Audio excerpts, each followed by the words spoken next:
그중에 아까 나왔던 그 IBE라는 그룹에서는 뇌전증 환자를 위한 법 제정을 하기 위해서 태스크포스 팀을 만들었고, 이 당시에 이제 법 내에는 적어도 이제 낙인 문제나 운전 그리고 고용, 보험, 교육에 관한 이런 내용, 세세한 내용들이 담길 수 있는 그런 가이드라인을 제시를 했습니다.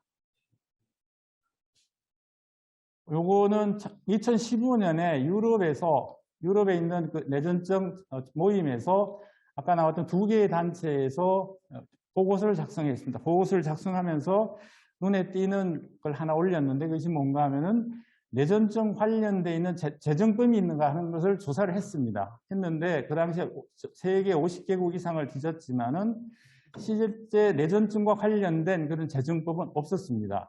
그래서 정말 뇌전증 환자를 위해서 꼭 필요한 걸 하려면 우리가 법이 필요한데 이것이 없었기 때문에 굉장히 아쉬운 점이 많았는데, 그렇지만 지금 선진국에서는 실제 뇌전증에 관련된 어떤 재정법은 없지만 영국 같은 데를 제가 예를 들어서 보여드리면은 2010년에 장애자의 평등법을 이제 입법을 했는데, 이게 이제 1995년에 원래 장애인 차별금지법이 있었는데 이 당시에 뇌전증이 포함이 안 돼 있었죠. 그런데 2010년에 이 개정을 하면서 뇌전증 환자들이 발작에도 전혀 관계없이 내가 뇌전증이 있으면 무조건 이 평등법 20에 준해서 보호를 받습니다.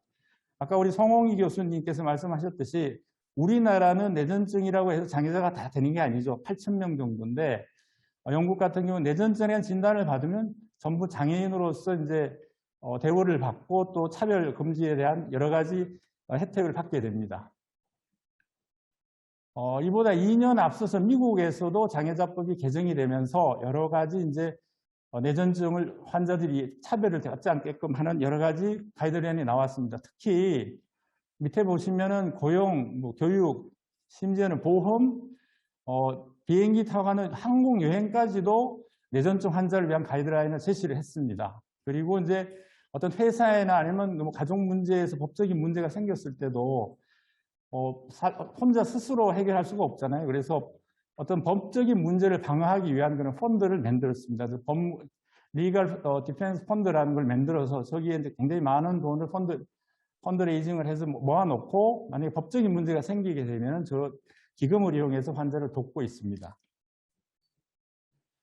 자, 그래서 이제 개괄적인 건 말씀을 드렸고 지금부터 각국에 있는 지원단체에서 잠깐 소개를 말씀드리겠습니다. 영국에서는 아까 국가에서 만든 그 1890년대에 생겼던 그 단체가 이름이 에필립시 소사이어티라고 바뀌면서 지금까지 에필립시 환자를 도와주고 있습니다. 특히 이 홈페이지에 들어가서 보시면은 국가에서 하기 때문에 영국 총리가 이제 인사말도 한 걸 볼 수가 있습니다. 그 밑에 내려와서 보시면 이제 에필립시 서포트라는 조 부분에 들어가면 뇌전증 환자 돌봄 프로그램이 다양하게 제시되고 있습니다. 그래서 들어가서 환자들이 가입을 하면 여러 가지 그 프로그램을 돌려서 환자들을 도와주고 있습니다.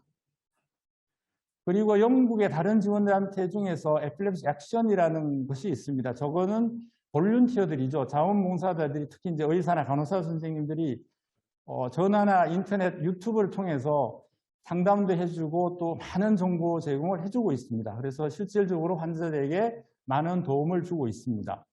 그 밑에 있는 에필lep시 리서치라는 것은 이것도 펀드를 모아서 연구를 하는데 주로 환자를 위한 프로그램 개발을 많이 하고 있습니다. 그래서 운전 문제나 삶의 질 또는 뭐 더 나은 진료를 하기 위한 어떤 프로그램 이런 것들을 개발해서 환자에게 많은 도움을 주고 있고요. 그다음에 영 에필lep시라는 곳은 학교 뇌전증 교육을 개발해서 인식 개선 사업에 나서고 있고 또 발작 시 응급 처치를 할 수 있는 그런 프로그램을 마련하고 있습니다. 그리고 세인트 엘리자베스라는 곳은 이제 뇌전증 환자 중에서도 자폐증이나 정신지체가 동반된 이런 환자들 돌보는 모임이 되겠습니다. 그래서 영국은 적어도 이렇게 5개 이상의 단체가 다양한 방법으로 환자들을 돌보면서 지원하고 있습니다.